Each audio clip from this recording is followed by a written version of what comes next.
The speed of Bollinger. Uhakika viwanjani.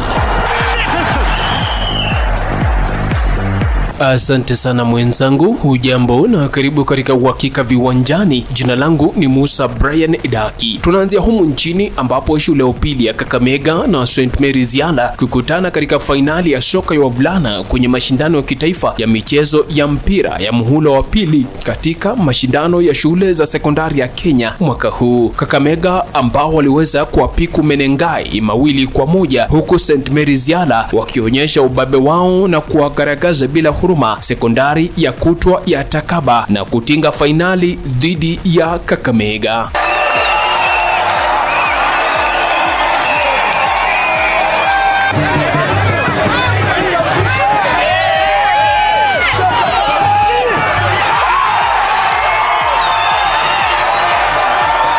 Na katika mpira wa kikapu, timu ya mpira wa kikapu ya wasichana ya Kudha Girls ndio mabingwa wa mpira wa kikapu kitaifa baada ya kupata ushindi dhidi ya Chaptil katika fainali iliyochezwa hapo jana.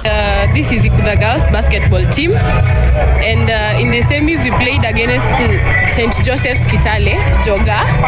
The scores left at 16-12, yeah, and at finals we met with Cheptil where the scores were 11 and 11-4, that is, yeah, so it was good.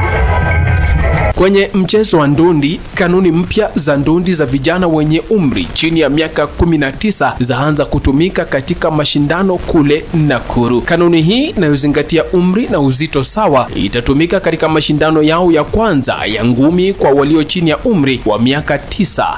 We are giving our young people opportunity to compete amongst their age sets. We are not going to give some with the Boxing Federation of Kenya. They are going to give us referees. Na kwenye rubaa za kimataifa, Tanzania yaondolewa kwenye michuano ya kombe la mataifa ya Afrika kwa wanawake WAFCON baada ya kupokea kichapo cha kusikitisha cha mabao 2-1 kutoka Ivory Coast. Yakijiri haya, Nigeria iliweza kuwabamiza na kuwaburura Misri 6-2, huku Zambia ikipata ushindi mnono wa 2-1 ikicheza dhidi ya Malawi. Hii leo Cape Verde watakuwa wenyeji wa Cameroon, huku Mali wakiwafunza Ghana soka watakapokutana. Siku ya Jumamosi, Ivory Coast watachuana dhidi ya Algeria, huku Morocco wakigaragazana na Afrika Kusini. Cameroon nao watakuwa wenyeji wa Nigeria. Kufikia hapo na tamatisha uhakika viwanjani.